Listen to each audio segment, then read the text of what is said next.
So this is what I want in the PlayStation 5. And it's never too early to let companies know what you want in the next product, so I encourage everybody watching this to make a video as well, okay?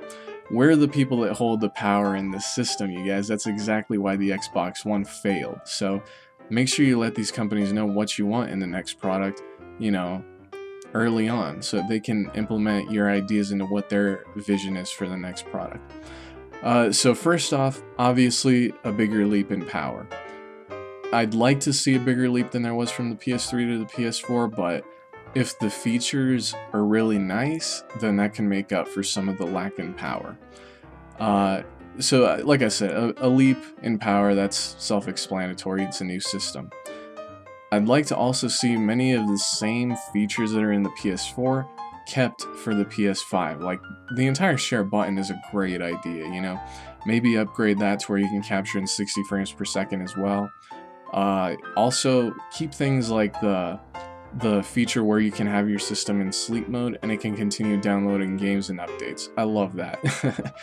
And for anybody that doesn't have very good internet, then that's very helpful, you know what I mean? So it's a great feature. Also, share play, which is mixed in with the share button. Share play is amazing. You know, that really was a revolutionary feature in my eyes. So that's pretty much the general stuff that you'd expect. And here is what I really want that's the big new thing for the PlayStation 5. I would love to see PlayStation Home make a return, but this time as your XMB. Okay, so let me explain this. First off, you can have it work exactly the way it was on the PS3, where you could win new apartments, you could buy new apartments, whatever. But just for simplicity, let's say that everyone has the Harbor Studio apartment, okay? You can access that apartment whether you're online or offline, okay? Now, when you're in that apartment, you have a TV and a PlayStation 5 connected to the TV. Once you start accessing, like once you start interacting with that PlayStation 5, you know, in your apartment, that can be like, you know, I guess another XMB, like you have an XMB in your XMB, you know what I mean? And that's where you can quickly access whatever you want, whether it's a store, your friends list, messages, booting up games, whatever. Now, by doing this, obviously when you're connected to the internet, you can access the rest of PlayStation Home the way you could on PS3. You have all these mini games. You can, you know, unlock all different types of clothes, you know, different pieces of furniture for your apartment, stuff like that. And that's your actual PlayStation Network avatar. You know how the Nintendo Wii had the Miis, where you had the special section for the Miis, but you could access them, you know, in your games as well. Like, you could have them in Mario Kart, stuff like that. Have that type of, you know, seamlessness and connectivity or whatever, you know, between PlayStation Home and first-party PlayStation games, stuff like that.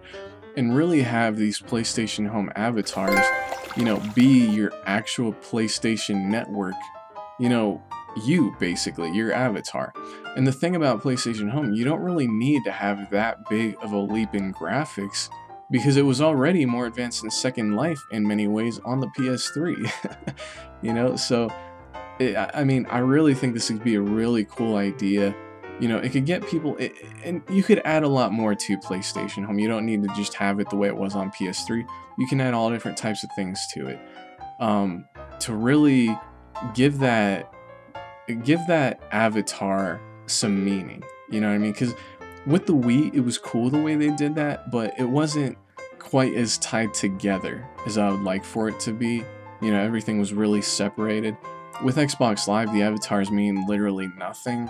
You know, so having PlayStation Home and have, you can, you know, win all these different rewards through PlayStation Home. You know what I mean? It possibly, you know, if you play enough mini games or whatever, you could get a couple bucks off certain items in the actual PlayStation Store. You know, stuff like that.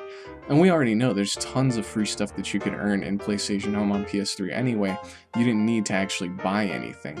And like I said, really make it to where you have a reason to use PlayStation Home, to where when you complete enough mini games in there, you can get discounts for stuff in the actual PlayStation Store.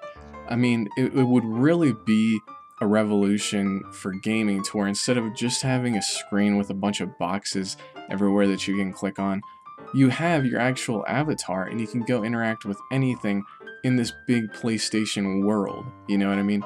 And I really think that that would be a really cool feature, and for me personally, a selling point for the PlayStation 5. You know, that's the big thing that I would like to see Sony do with the PlayStation 5.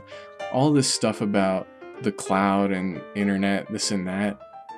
You know, this is something that we've already seen has worked with a lot of people, and for the people that it hasn't quite clicked with, you know, you can add these bonuses, like I said, where you can get discounts on items in the actual PlayStation Store, you know? Say you have a separate world for each PlayStation, for like each of the big PlayStation franchises that you really want to push. The same way on Home on PS3, you turn the Central Plaza into like the Killzone environment. Or how you had the special Uncharted 3 mini game before Uncharted 3 came out. Stuff like that, to where when you go to those worlds and you complete the mini games, you can get, you know, a couple bucks off, you know, a download of Uncharted 5, let's say. You know what I mean? Something like that. I really think that that could add a lot to, like I said, the entire PlayStation world, you know, that we've got. So that's just what I would really like to see. You know, like I said, you guys feel free to post your own videos talking about this stuff. You can link them in the comments down below since there are no video responses on YouTube anymore. And yeah, the thing is, I always enable spam messages anyway, so if it gets marked as spam, I'll just approve it anyway, so you don't have anything to worry about. And, you know, talk about whatever you want in the comments about what you'd like in the PlayStation 5. That's pretty much it, guys. Keep it frosty.